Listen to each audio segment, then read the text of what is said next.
Bismillahirrahmanirrahim. Assalamualaikum warahmatullahi wabarakatuh. Halo, apa kabar anak-anak pada hari ini? Mudah-mudahan selalu sehat ya, tetap semangat meskipun kita harus belajar jarak jauh seperti saat ini.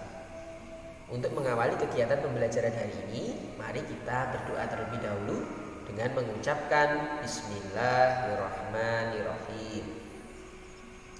Oke, untuk selanjutnya di sini Pak Nafi akan mengajarkan materi fikih bab makanan halal dan haram.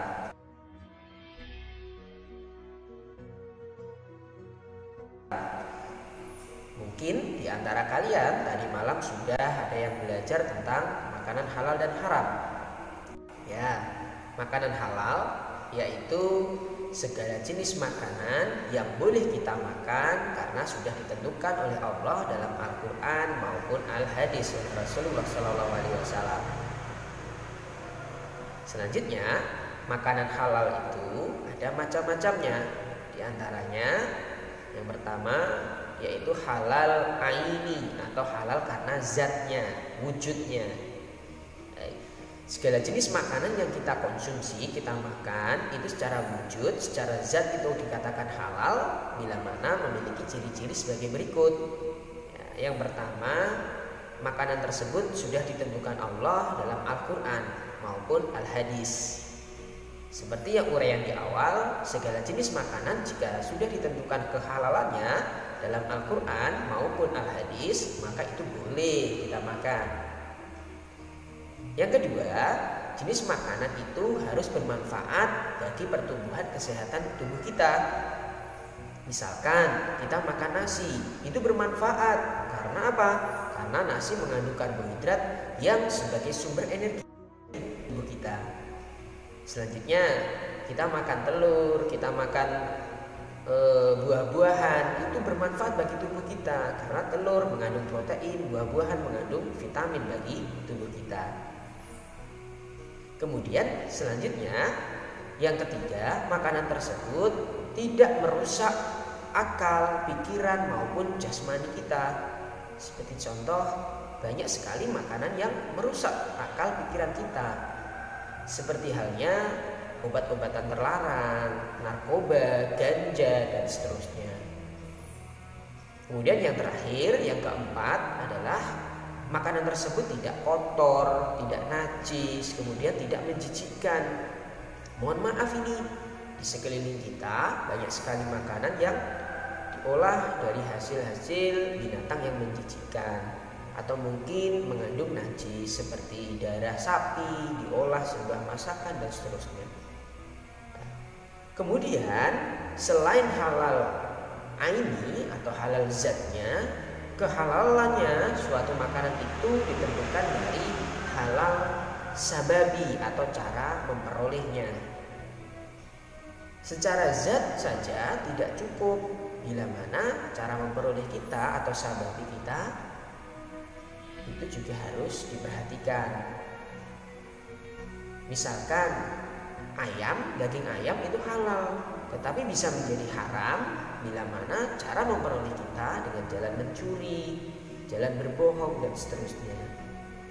Maka dari itu, halal sababi ditentukan oleh dua hal. Yang pertama, diperoleh tidak dengan jalan batil atau jalan keburukan seperti mencuri, berbohong dan seterusnya. Kemudian yang kedua, diperoleh tidak dengan jalan atau hasil riba. Tahukah riba? Riba adalah perbuatan yang dimurkai oleh Allah Subhanahu wa taala. Itu pun tidak diperkenankan hasil riba untuk membeli makanan yang kita makan. Dari uraian tersebut dapat disimpulkan bahwa dalam agama Islam ada beberapa golongan makanan yang boleh kita makan. Yang pertama yaitu golongan makanan yang merupakan rezeki dari Allah Subhanahu wa taala yang baik dan halal. Contohnya nasi, kacang-kacangan, jagung, buah-buahan, sayur dan seterusnya, itu boleh kita makan. Kemudian yang kedua yaitu segala jenis makanan atau hewan yang hidupnya di laut. Jadi segala jenis makanan hewan yang hidup di laut maka itu boleh halal untuk kita makan, seperti ikan, udang, cumi-cumi, kepiting dan seterusnya. Kemudian yang ketiga, segala jenis hewan ternak yang kita pelihara maka itu halal hukumnya untuk kita makan, kecuali ya babi sama anjing, nah, itu haram untuk kita makan. Dan yang keempat yaitu hasil binatang buruan dari hewan yang kita latih. Seperti contoh, misalkan di hutan kita ada ayam hutan, kita buru dengan seekor monyet yang terlatih, maka itu hasil buruan ayam, itu halal untuk kita makan. Maka dari itu dibiasakan mulai dari sekarang kita harus mengkonsumsi makanan-makanan yang halal maupun makanan-makanan yang baik bagi kesehatan tubuh kita. Karena manfaatnya yang pertama, kita akan terhindar dari murka Allah. Karena dengan mengkonsumsi makanan halal maka kita mentaati perintah Allah. Kemudian yang kedua, tubuh kita, jasmani kita, rohani kita akan menjadi sehat.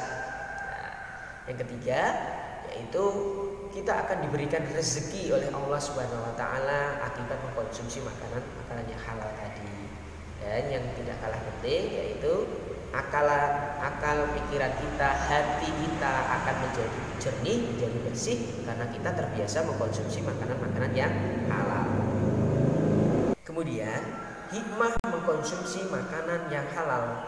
Tentunya makanan halal banyak sekali manfaat atau kandungan bagi kehidupan kita. Yang pertama yaitu perilaku kita akan selalu lebih baik. Karena mengkonsumsi makanan yang halal secara otomatis dapat meningkatkan atau kualitas perilaku kita. Kemudian yang kedua, dapat meningkatkan kesehatan jasmani dan rohani kita.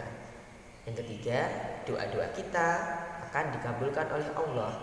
Mungkin di antara kita banyak yang berdoa tapi sampai saat ini belum dikabulkan oleh Allah. Nah, salah satunya mungkin kehalalan dari makanan kita pun masih diragukan. Kemudian yang keempat, kita akan dihindarkan dari siksa api neraka. Dengan menjalankan perintah Allah, memakan makanan halal dan menghindari makanan yang tidak halal, maka secara otomatis kita melaksanakan perintah Allah dan menjauhi larangannya, sehingga kita akan dijauhkan oleh Allah dari siksa api neraka. Demikian video singkat tentang materi makanan halal dan haram. Mudah-mudahan kalian semua dapat memahaminya. Dan setelah video ini selesai, maka nanti kalian melaksanakan tugas dari Pak Nafi yang akan saya sampaikan melalui grup WhatsApp. Terima kasih atas perhatiannya. Selamat belajar, tetap semangat. Assalamualaikum warahmatullahi wabarakatuh.